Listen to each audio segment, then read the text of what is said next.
Assalamualaikum warahmatullahi wabarakatuh. Perkenalkan, nama saya Al Mukaram dengan NIM 2022010012. Program studi S1 Ilmu Keperawatan. Mata kuliah IBD atau Ilmu Biomedik Dasar Gizi. Dosen pengampu Bapak Al-Kahir MKes. Nah, di sini saya akan menjelaskan tentang sistem pencernaan dari masuknya makanan hingga keluar menjadi feses ataupun kotoran. Jadi sebelum itu, apa sih itu sistem pencernaan? Nah, sistem pencernaan adalah sistem organ yang dapat mengolah makanan dan dapat diserap nutrisinya sehingga nantinya akan menghasilkan energi. Sistem pencernaan kita yang pertama yaitu ada mulut. Nah, di dalam mulut ini terdapat gigi. Nah, gigi yang berfungsi untuk memotong makanan. Di dalam mulut kita juga ada lidah. Nah, lidah ini yang menghasilkan enzim yang berfungsi untuk menghaluskan makanan supaya mudah ditelan untuk menuju di kerongkongan. Kemudian, yang kedua ada kerongkongan.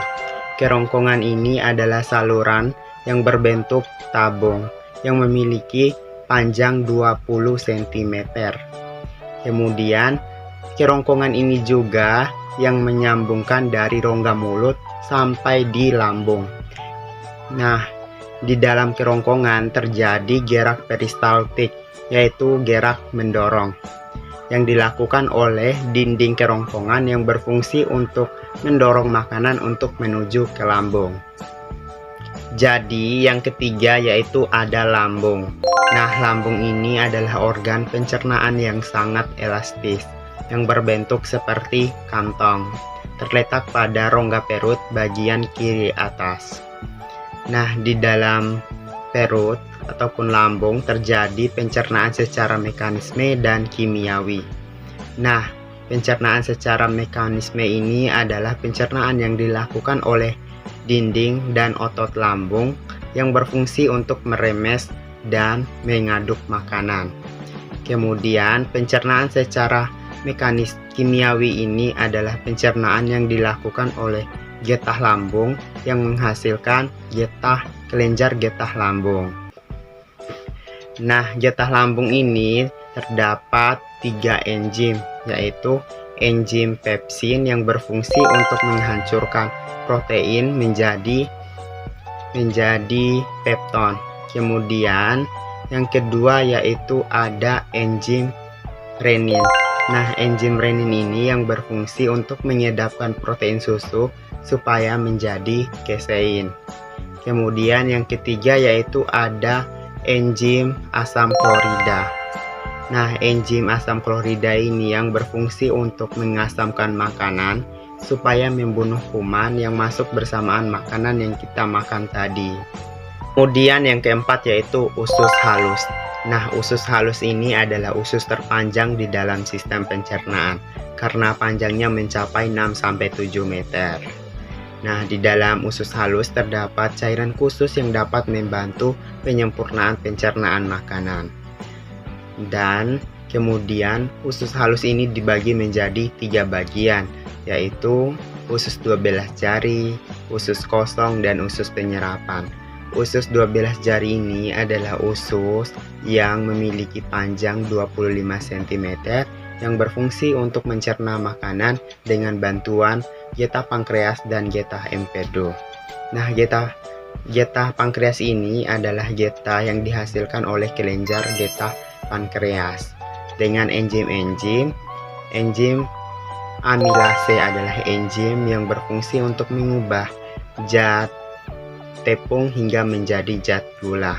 Kemudian enzim tripsin. Enzim tripsin ini adalah enzim yang mengubah pepton hingga menjadi asam amino. Kemudian yaitu enzim lipase yang berfungsi untuk mengubah dari lemak menjadi asam lemak. Kemudian yaitu getah empedu. Nah, getah empedu ini yang dihasilkan oleh hati kemudian disimpan ke kantong empedu. yang berfungsi untuk menghancurkan lemak. Kemudian yang kedua yaitu usus kosong. Nah, usus kosong ini yang memiliki panjang 2,5 meter yang berfungsi untuk mencerna kembali makanan yang telah dicerna di usus 12 jari. Kemudian yang ketiga yaitu usus penyerapan. Nah, usus penyerapan ini adalah usus yang menyerap sisa-sisa makanan, dan di setiap dinding terdapat pembuluh darah yang dapat menyerap sari-sari makanan, dan kemudian sari-sari makanan akan disalurkan ke seluruh tubuh melalui pembuluh darah. Jadi yang kelima yaitu usus besar. Nah, usus besar ini adalah tempat menyerap sisa-sisa makanan yang telah diserap di usus halus tadi.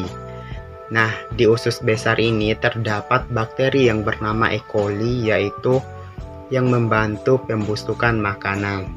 Dan hasil pembusukan makanan tadi akan menjadi feses ataupun kotoran yang akan dikeluarkan di anus.